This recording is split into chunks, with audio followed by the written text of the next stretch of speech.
Selamat pagi semuanya.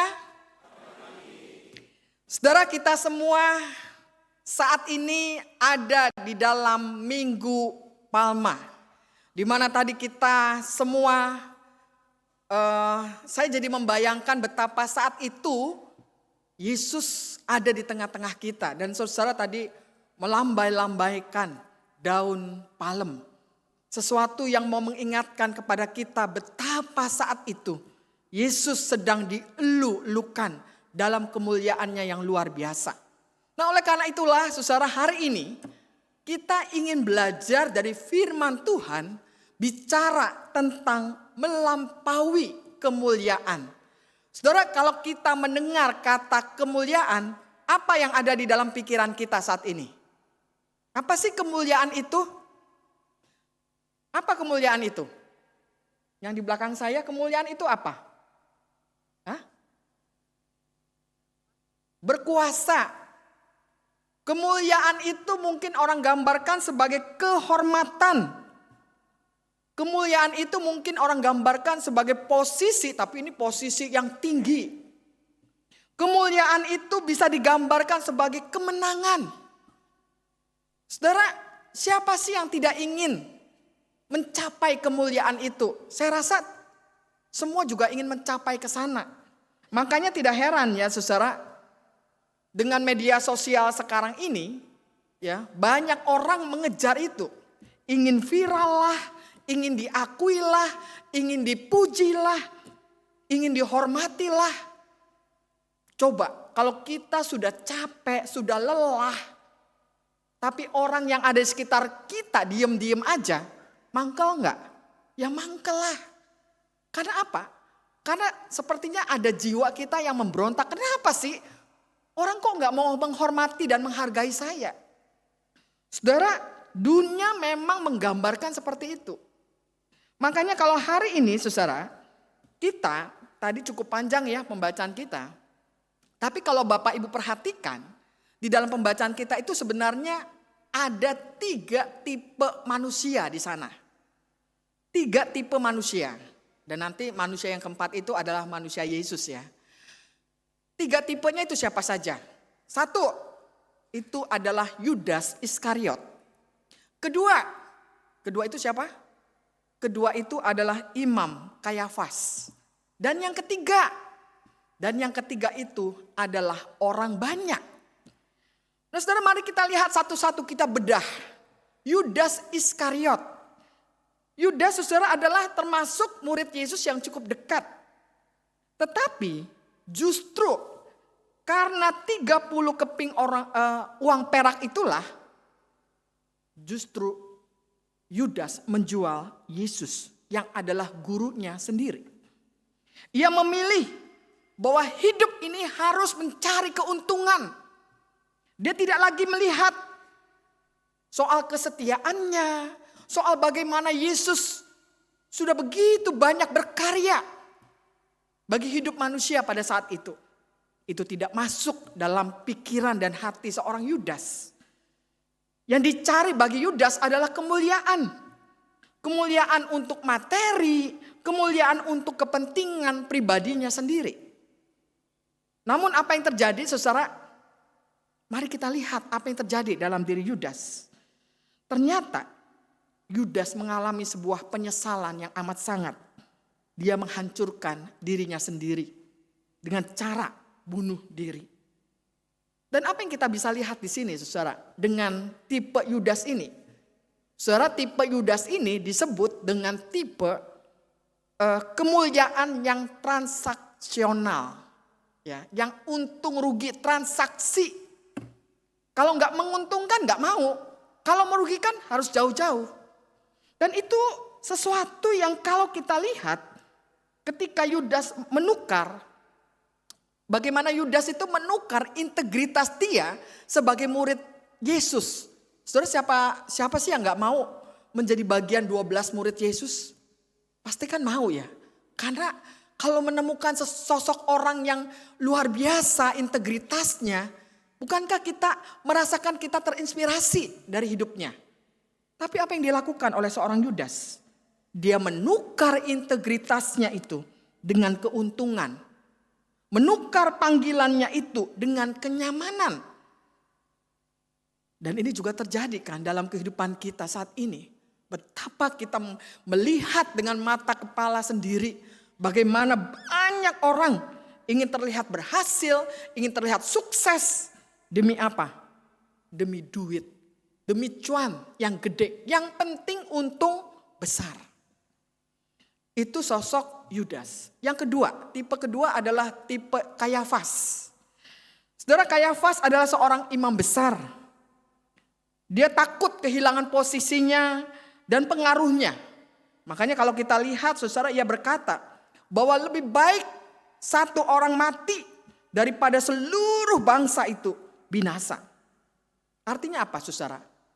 Ia mengorbankan Yesus demi sebuah stabilitas kekuasaan dan juga status.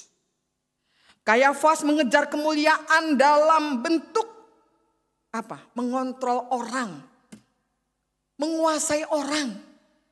Dan itu terjadi loh Bapak Ibu, dengan duitnya kita, dengan intelektual kita, dengan segala apa yang kita miliki, kita bisa ingin memakai semua itu yang ada pada diri kita. Untuk apa tujuannya?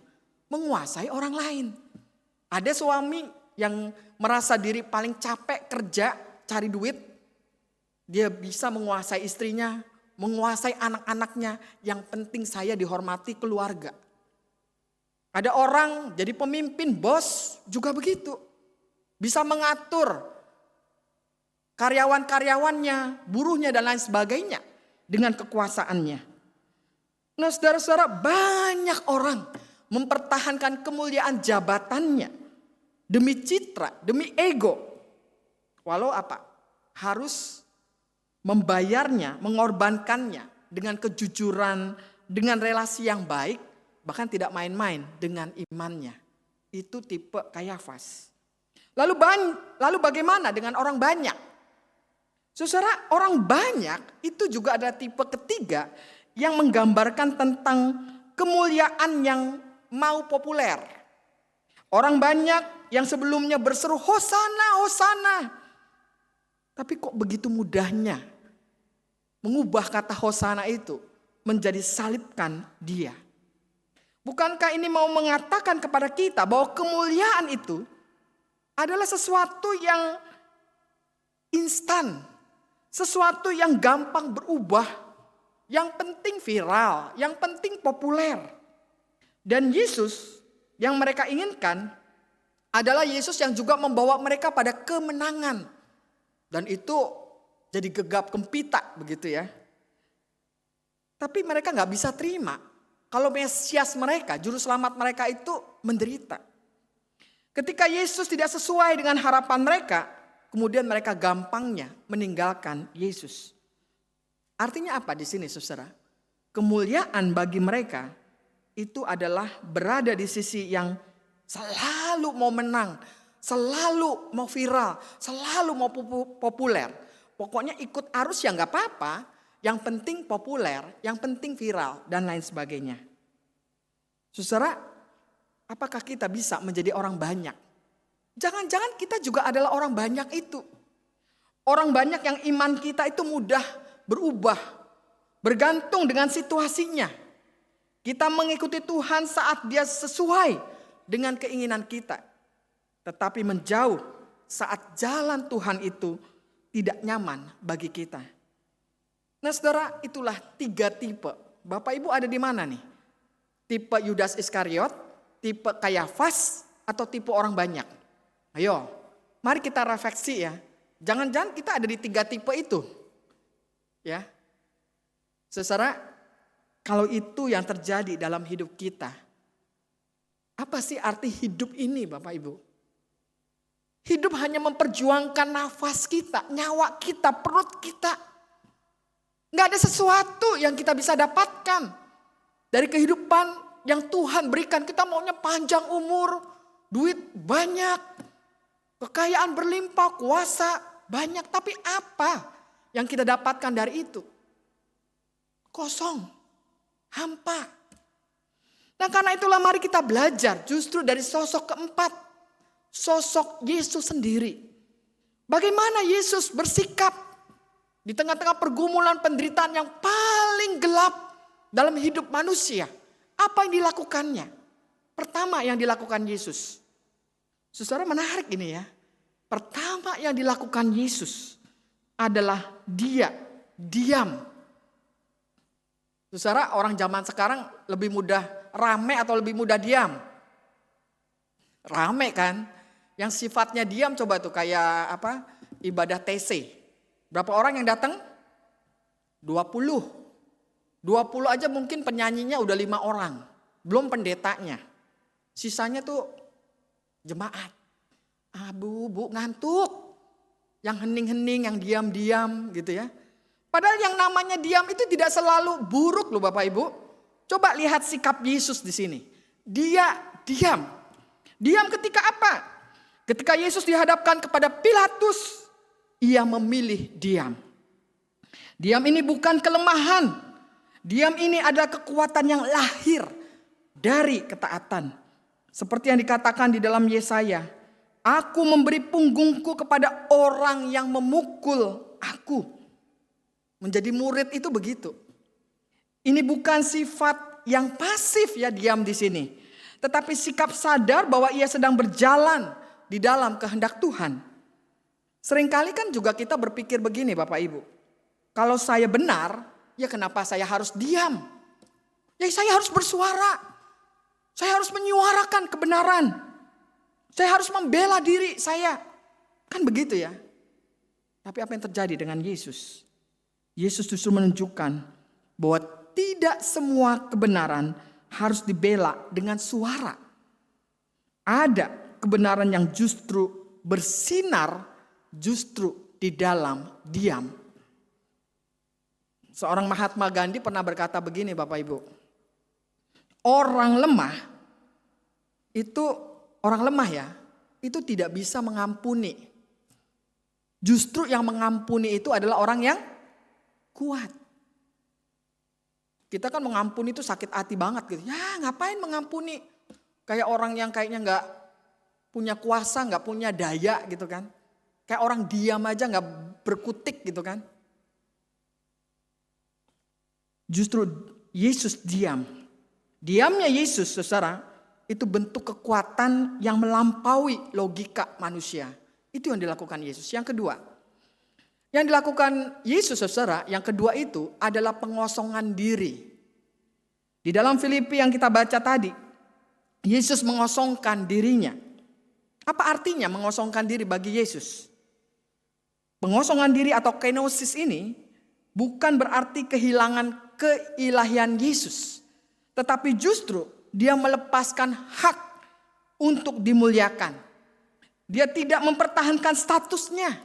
Dia rela untuk turun ke posisi yang justru paling hina, paling rendah. Yesus tidak berhenti menjadi Allah. Tetapi ia memilih untuk tidak menggunakan dalam tanda kutip itu keuntungan sebagai Allah demi untuk menyelamatkan manusia. Justru ia sangat bertolak belakang dengan manusia yang selalu ingin diangkat, ingin dipuji, dihormati. Tapi Yesus justru memilih ketaatan, memilih menderita, memilih untuk turun ya, tanpa mendapatkan penghormatan, penghargaan, bahkan sebaliknya dihina. Semua itu dilakukan Yesus. Kenapa? Karena Yesus tidak berpusat pada dirinya, tetapi Yesus berpusat pada kehendak Bapanya. Itu yang kedua. Dan yang ketiga, bahwa Yesus menderita. Bukan menderita karena dibuat sendiri. Menderita karena dosa dan kejahatan. Tapi Yesus menderita karena ketaatan. Di dalam Injil Matius yang kita bisa baca saudara-saudara. Kita melihat ada puncak di mana Yesus harus mengalami dihina, disiksa, disalibkan. Bahkan ditinggalkan oleh murid-muridnya. Namun yang luar biasa saudara, apa yang kita lihat dari sosok Yesus? Dia tetap taat. Ketaatan Yesus bukan ketaatan yang mudah.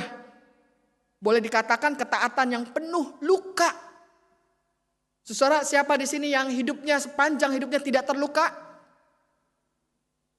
Kita akan mengatakan tuh, Bahkan kadang-kadang kita bisa mendramatisir luka-luka kita di masa lalu. Persoalan-persoalan kita dengan orang tua, dengan saudara, dengan siapapun yang melukai hati kita. Itu membuat kita begitu marah. Seakan saat itu kita tidak berdaya. Nah, sekarang saya bisa menunjukkan diri saya. Saudara, Yesus sebenarnya punya kesempatan itu. Dia anak Allah. Tapi dia tidak mau melakukan semua itu. Dia tidak mau diam di dalam lukanya. Dia tidak mau membesar-besarkan lukanya. Kenapa? Karena dia mau belajar taat pada Bapanya yang di surga. Ketaatan Yesus bukan ketaatan yang mudah. Tapi itulah yang dilakukan oleh Yesus. Saudara-saudara, dunia sekarang ini berkata apa pada kita? Dunia justru berkata, kalau taat membuat saudara menderita, mungkin kita katakan, wah itu mah bukan ajarannya Tuhan. Kan kita harus menyuarakan kebenaran. Kenapa kita harus taat dengan menderita? Tetapi Yesus saudara justru memperlihatkan kepada kita bahwa penderitaan di dalam Kristus adalah bagian dari ketaatan. Dan Paulus mengatakan di dalam kitab Filipi, itulah sebabnya Allah sangat meninggikan dia. Perhatikan saudara, perhatikan kata-kata ini. Itulah sebabnya Allah sangat meninggikan dia. Artinya apa di sini? Artinya kemuliaan yang Yesus dapatkan itu bukan datang sebelum salib, bukan. Tetapi sebaliknya, dia mendapatkan kemuliaannya itu justru setelah penderitaannya, salib dan kematiannya. Dan inilah yang disebut kalau hari ini kita bicara soal melampaui kemuliaan. Melampaui kemuliaan saudara bukan kemuliaan yang diraih. Tetapi kemuliaan yang lahir dari ketaatan karena penderitaan. Saudara, Yesus tidak hanya mulia sebenarnya sebagai anak Allah. Yesus tidak hanya mulia sebagai anak Allah. Tetapi ia menjadi mulia justru ketika di dalam penderitaan, di dalam ketaatan, dan di dalam kasihnya yang total kepada manusia. Dan hari inilah, di dalam minggu Palem ini, kita diajak untuk bertanya dengan jujur dalam hidup kita. Hidup seperti apa sih yang sedang saudara dan saya jalani? Hidup seperti apa sih yang sedang kita kejar dalam dunia ini? Apakah hidup kita seperti Yudas yang begitu mudah menjual integritas kita demi anak Allah, sebagai anak Allah, demi keuntungan yang ingin kita raih? Atau apakah kita hidup seperti Kayafas yang mempertahankan posisi justru untuk mengorbankan kebenaran? Atau kita hidup seperti orang banyak yang ikut arus, yang penting enak, yang penting nyaman, yang penting bersuara keras. Kita mudah berubah. Apalagi kalau di tengah-tengah tekanan lingkungan kita. Nah saudara, karena itulah kita harus belajar hidup seperti Yesus. Yang tidak hanya menunjukkan jalan bagi kita. Sebab Yesus itulah jalan itu sendiri. Ia mengajarkan bahwa kemuliaan sejati bukan tentang ditinggikan oleh manusia. Tetapi bagaimana hidup taat pada kehendak Allah. Dan ketika kita berani berjalan di jalan itu, saudara, mungkin kita tidak akan langsung menerima apa yang namanya kemuliaan dari dunia itu. Tetapi ini yang harus kita ingat. Sesungguhnya kita sedang berjalan menuju melampaui kemuliaan. Dan kalaupun kita menerima kemuliaan itu adalah kemuliaan kekal di dalam Yesus Kristus Tuhan kita. Amin.